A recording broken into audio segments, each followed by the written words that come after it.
Hi viewers, welcome to our channel. Renuka Pothineni అనే ఒక సంస్థ సర్వే నిర్వహించింది. అంటే ఏపీ ఎలక్షన్స్ని దృష్టిలో ఉంచుకొని. అయితే ఈ సర్వే ప్రకారం చూసుకుంటే కూటమికి 45 సీట్లు కూడా రావని చెప్తుంది. మరి నిజంగా 45 కూడా రాలేవా? ఆ పరిస్థితి కనబడుతుందా? అసలు ఈ సర్వే ఇంకా ఏం చెప్తుంది? సో ఇదే అంశం మీద డిస్కస్ చేయడానికి ప్రజెంట్ మనతో పాటు సీనియర్ జర్నలిస్ట్ జగదేవ్ గారు ఉన్నారు. వారితో ఒకసారి డిస్కస్ చేద్దాం. సార్ నమస్కారం. సార్ నమస్తే. సార్, రేణుకా పోతినేని సంస్థ చూసాము 45 సీట్లు కూడా రావు అని అంటుంది, 41 ఎన్నో అని అంటుంది. మరి అంటే నిజంగా 45 కూడా వచ్చే పరిస్థితి కనబడట్లేదు. అసలు ఏంటి మీ సర్వే పైన మీ ఒపీనియన్స్? అది అంటే ఎలా చెప్పాలో తెలియట్లేదు. ఇప్పుడు వాళ్ళ సర్వేలు చదివితే ఏమనుకుందంటే, వాళ్ళది ఇస్తూనే ఇప్పటివరకు వచ్చిన 15 సర్వేల్లో 12 వైసీపీదే పై చేయి అని అంటున్నారు. మనం రోజు న్యూస్ ఫాలో అవుతున్నాం. ఈ మధ్యకాలంలో ఎన్ని సర్వేలు వచ్చాయి? అంటే అభ్యర్థులు ప్రకటించాక నాకు తెలిసి మేజర్ సర్వేలు 3 వచ్చాయి. ఓకే. ఏప్రిల్ ఫస్ట్ వీక్ నుంచి నాకు తెలిసి 3 సర్వేలు వచ్చాయి. 3 సర్వేల్లో కూడా కూటమికే ఎక్కువ ఉన్నాయి, వైసీపీకి తక్కువ ఉన్నాయి అన్నాయి. ఇది రేణుకా పోతినేని గారిది 4వ సర్వే ఏమో, అభ్యర్థులు ప్రకటించకనే, మళ్ళీ అదే చెప్తున్నా. సో ఇప్పుడు ఏం చెప్తున్నారు, ఇంతకుముందు చెప్పిన దాంట్లో కూడా ఒక పర్టికులర్ యూట్యూబ్ ఛానల్ చూస్తే 10లో 9 వైసీపీదే పై చేయి అని అన్నారు. అంతకుముందు అభ్యర్థులు ప్రకటించక ముందు కూడా చూస్తే 10లో 7-8 కూటమికి ఉన్నాయి, 3 వైసీపీకి చెప్పడం చూసాం. అంటే అవి చూస్తాం ఇవి చూస్తాం కదా. దాన్ని కూడా వాళ్ళు ఎలా చెప్పారంటే 10కి 9 వైసీపీదే వచ్చాయి అన్నట్టుగా చెప్పారు. ఇప్పుడు ఈ రేణుకా పోతినేని ఇది కూడా 15 చేస్తే 15లో 12 వైసీపీదే అన్నట్టుగా వీళ్ళు చెప్పారు. పోనీ కాసేపు ఫ్రాంక్గా వచ్చాయి అనుకుందాం. పొద్దున్న లేస్తే మనకి మొబైల్కి కాల్స్ వస్తున్నాయి. నెల్లూరు నియోజకవర్గంలో ఇది విజయసాయిరెడ్డి గారికి ఏమైనా ఓటు, లేదా ఒంగోలు, లేదా ఇలా రకరకాల నియోజకవర్గాలకు చెందినవి కొన్ని ఫోన్ నెంబర్లు కాల్స్ వస్తున్నాయి. నాకైతే కూటమి నుంచి ఒక్కొక్క ఫోన్ కాల్ రాలేదు, బట్ వైసీపీ నుంచి కాల్స్ వస్తున్నాయి. తర్వాత యూట్యూబ్లో కానీ వేరే దగ్గర కానీ యాడ్స్ అవి చూస్తే వైసీపీకే ఎక్కువగా యాడ్స్ అవి వస్తున్నాయి. సో కూటమి వైసీపీతో పోల్చితే అంతగా ఖర్చు పెట్టట్లేదు. అంటే జనరల్గా నేను అంటున్నమాట.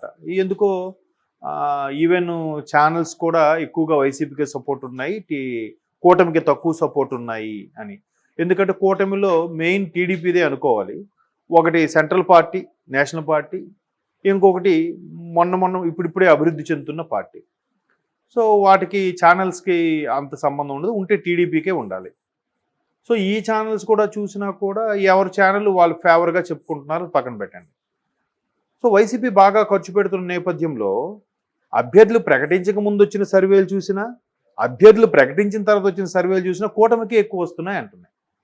మరి అలాకుంటే కూటమి ఎక్కువగా డబ్బులు ఖర్చు పెట్టట్లేదని తెలుస్తున్న వార్తల నేపథ్యంలో కూటమికి తక్కువ సీట్లు వస్తాయని అన్ని చెప్పాలి కదా. మొన్న హెరాల్డ్ అని ఒకటి వచ్చింది, రైజ్ అని ఒకటి వచ్చింది, ఇండియా టుడే అని ఒకటి వచ్చింది కదా. తర్వాత ఇప్పుడు రేణుకా పోతినేని వచ్చింది. అంటే గ్రాండ్గా ఓపెన్ చేసేవి సర్వేలు. 4గింట్లో ఈవిడొక్కటే, రేణుకా ఫిమేల్ నేమ్ ఉంది కాబట్టి అలా చెప్తున్నా. ఇది ఒక్కటే వైసీపీకి ఫేవర్గా ఉన్నట్టు ఉంది. మిగతావన్నీ కూడా కూటమికే ఉన్నాయి కదా. అవి కూడా మిగతా 3 కూడా నేషనల్ సర్వేలు కూడా ఏం చెప్తున్నాయంటే చాలా టఫ్ ఉంటుంది వైసీపీది కొన్ని స్థానాల్లో. ఆ 3 సర్వేలు కూడా ఏం చెప్పాయి, గడిచిన 3 సర్వేలు. ఒక సర్వే అంది 18 చోట్ల టఫ్గా ఉంటుందండి 175 స్థానాలకి. ఒక సర్వే అన్నారు 31 చోట్ల టఫ్గా ఉంటుందన్నారు. ఒక సర్వే అన్నారు 26 చోట్ల టఫ్గా ఉందన్నారు. అంటే ఓవరాల్గా 30 తీసేస్తే కూటమికి 90+ లేదా 100+, 100 నుంచి 110 మధ్యలో వస్తాయి. వైసీపీకి 40 నుంచి 50 మధ్యలో, అది 45 అవ్వచ్చు, 49 అవ్వచ్చు వస్తాయి. మిగతావి ఏవైతే మిగిలి ఉన్నాయో ఆ టఫ్గా 20 నుంచి 30 మధ్యలో ఉండే స్థానాలు టఫ్గా ఉంటున్నాయి.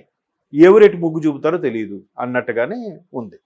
ఒకవేళ ఆ టఫ్ 30 కూడా వైసీపీకి ఇచ్చిన 45 + 30 75 అవుతున్నాయి.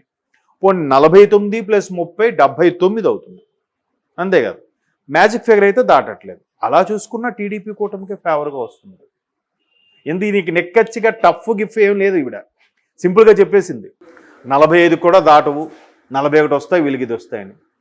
ఒక్కొక్క దగ్గర చాలా టఫ్ ఉంది కదా, అందరూ ఒప్పుకుంటున్నారు కదా. చాలామంది ఏమంటున్నారు అంటే నేను జనరల్గా మౌత్ పబ్లిసిటీ ద్వారా చేసుకున్న, ఇప్పుడు ఒక జర్నీ చేసిన, లేదా ఎక్కడికైనా ఊరు వెళ్ళినా క్యాజువల్గా ఒక ఆటో డ్రైవర్కి, లేదంటే ఒక బస్ కండక్టర్కి, లేదంటే ఒక కూలికి, లేదా ఒక వ్యవసాయ రైతుకి, లేదా ఒక తాపీ మేస్త్రి, ఇట్లాంటి వాళ్ళు మాట్లాడితే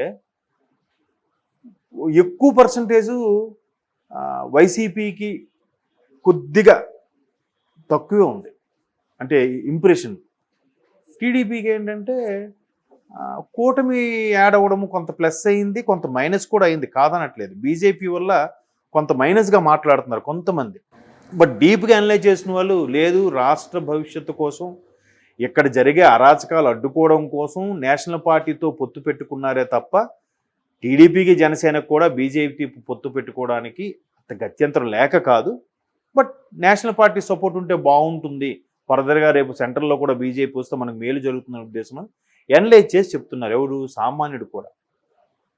మైనస్ ఎక్కడ అవుతుందంటే లిక్కర్ సంబంధించి ఎవరైతే మందు బాగా అలవాటు పడ్డారో వాళ్ళకి బాగా మైనస్ అయిపోయింది.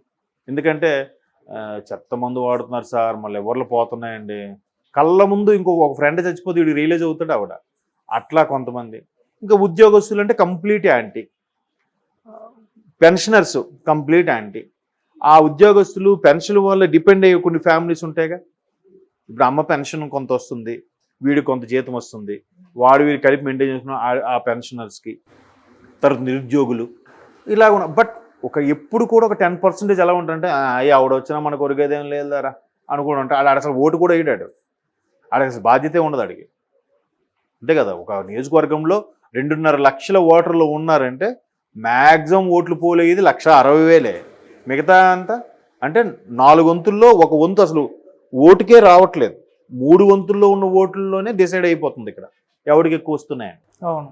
సో అలా చూసుకుంటే ఇప్పుడు వీళ్ళు 15 సర్వేలు అన్నారు. 15 సర్వేలు ఏమిటో నాకైతే తెలియట్లేదు. రోజు న్యూస్ ఇప్పుడు ఈ ఛానల్కి ఫేవర్గా ఉండే ఛానల్ చూస్తున్నాం, ఆ ఛానల్కి ఫేవర్గా ఉండే ఛానల్ చూస్తున్నాం. ఓవరాల్గా 2 క్లబ్ చేసి మిక్స్ చేసి చూపించి యూట్యూబ్ ఛానల్స్ చూస్తున్నాం. బట్ టీడీపీ వాళ్ళ ఛానల్ ఫేవర్గా ఉండే ఛానల్ ఏం చెప్తున్నాయంటే 10లో 7 టీడీపీకి, అదే టీడీపీ కూటమికి ఫేవర్గా ఉన్నాయి, 3 వైసీపీ ఫేవర్గా ఉన్నాయి చెప్తున్నాయి. వారు కనీసం 70-30 ఇచ్చారు. వీళ్ళు మరి వైసీపీ ఫేవర్గా ఉండేవి 95 వీళ్ళకి ఫేవరు, 5% కూటమి ఫేవర్ అన్నాడు చెప్తున్నారు. అందరూ ఓవరాల్గా ఏమంటున్నారు, మళ్ళీ చాలామంది కొంతమంది అడిగితే ఏంటో మళ్ళీ వాడే వచ్చేస్తాడేమో భయం వేస్తుందబ్బా, వచ్చేస్తాడేమో భయం వేస్తుందబ్బా. అర్థం అంటే అక్కడ ఏదో డైలమాలో ఉన్నారు తప్ప క్లీన్ స్వీప్ వీళ్ళకి 40 వస్తే కూటమి మొత్తం కలిపితే వాళ్ళకి ఏం రావు అన్నట్టుగా ఎక్కడా లేదు. ఎవ్వరూ చెప్పలేదు, చెప్పలేకపోతున్నారు. పైగా తెలంగాణ సమాజం లాగా ఆంధ్ర సమాజం ఉద్యమ స్ఫూర్తి ఉండేవాళ్ళు ఉన్నారు కానీ తక్కువ. కాబట్టి ఆంధ్ర ఉద్యమ స్ఫూర్తి ఎలా ఉంటుందంటే ఓటుతో చూపిస్తారు టాలెంట్ని. అప్పటి వరకు మాట్లాడడం ఎవరికి ఫేవర్గా చెప్పుకుంటున్నారని అనిపిస్తుంది తప్ప ఎక్కువ పర్సంటేజ్ మాత్రం అన్ని రకాలు చూస్తున్నాం కదా. నేషనల్ పేపర్లు కూడా చూస్తున్నాం. ఇప్పుడు హిందూ, డెక్కన్ క్రానికల్ లాంటి పేపర్లు చదివినా కూడా వాళ్ళు ఒకరి వైపు ముగ్గు చూపేలాగేమీ అనిపించట్లేదు. సో వాళ్ళు ఫ్రాంక్గా చెప్తారుగా. ఇప్పుడు వాళ్ళలో కూడా మళ్ళీ పర్సంటేజ్ తీసుకుంటే 70% కూటమికే ముగ్గు ఉంది. ఇలాగ మరి 95% కూటమి ముగ్గు ఉందని చెప్పట్లే. 95 చెప్పుకుంటాడంటే అది డంకాబాబు మోయించుకుంటున్నట్టే అర్థం. Okay sir, thank you so much. Thank you.